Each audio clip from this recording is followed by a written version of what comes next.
Attention, may I have all your eyes and ears to the front of the room if only for 1 second. News! Early 19th century! News! What news? It's the Romantic movement of the early 19th century. American journalism, like with newspapers, magazines, and essays, showed a lot of romantic themes and nationalistic trends. In the early 19th century, newspapers increased dramatically in number. Most of these newspapers supported a major political party and showed many romantic themes and nationalistic trends. In 1800, there were 234 newspapers in the United States in circulation, but by 1809, there were 329 newspapers, and of those 329, only 56 did not support a major political party. The basic characteristics of newspapers also changed during this period of time. Benjamin Henry Day published the New York Sun in 1833. Its first edition, like many other newspapers, had 4 pages. However, the price of the newspaper was only 1 cent. This was much lower than other dailies in New York City at that time. Also, the New York Sun was the first in New York to hire newsboys. 2 years later, the newspaper grew popular and it reached 19,000 in circulation. To spread their ideas and get more voters, political parties created and supported many well-known newspapers. For example, Alexander Hamilton, who was a Federalist, raised $10,000 and lent it to William Coleman, who became the editor of New York Evening Post. The New York Evening Post, whose first issue was published November 16, 1801, was influenced by Federalistic ideas.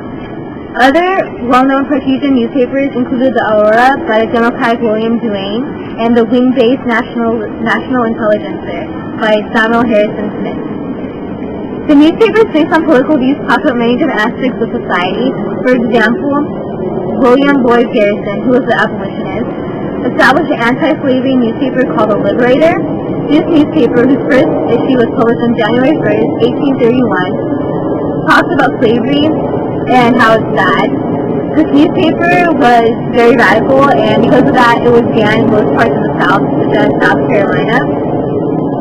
On top of showing Garrison's opinions, Liberator showed many Romanticism ideas, and it was an opinion-based periodical which showed individualism.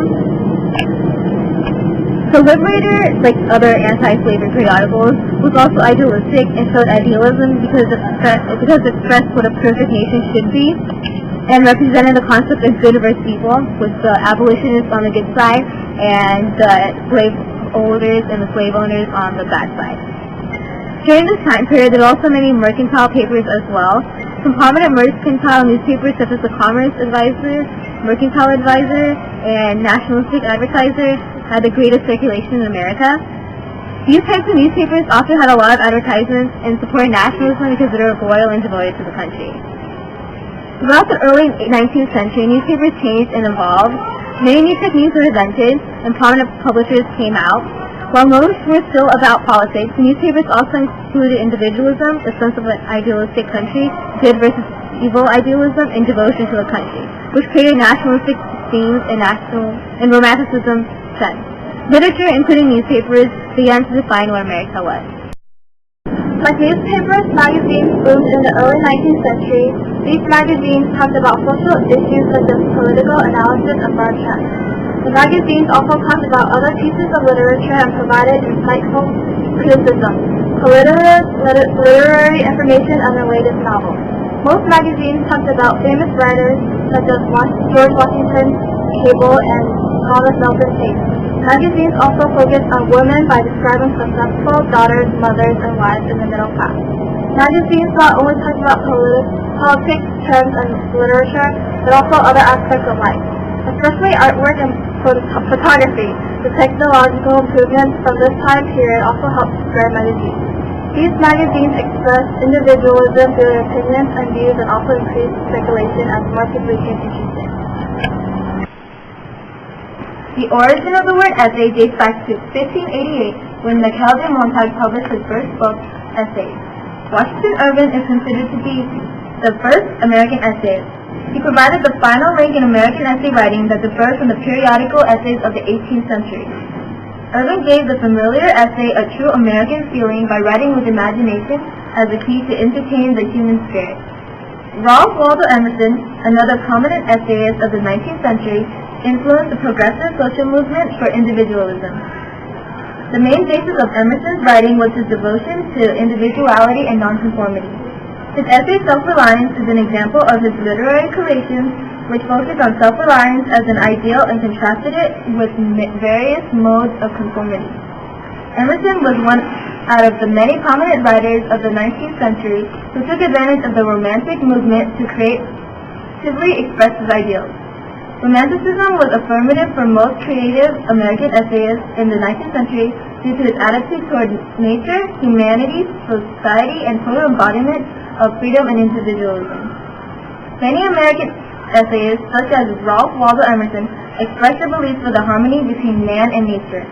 The essays were filled with an antipathy towards urban life and industrialism, and instead provided vivid and idealistic images of emergent America. Romanticism, parallel to the growing sense of nationalism, enabled American essayists to centralize on individual dignity and American rights, which were the exact ideals of equality that was set forth in the Declaration of Independence.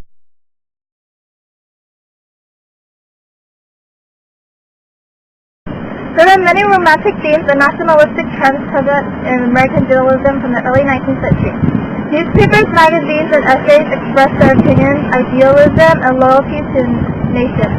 1800 to 1850 was a time period where American journalism revolutionized, evolved, flourished, and created new techniques. Not only did they change the history of journalism, newspapers, magazines, and essays, also from this time period also include works from the future generation. What news? News! Early 19th century! News! Wait, you have to, yeah, you go.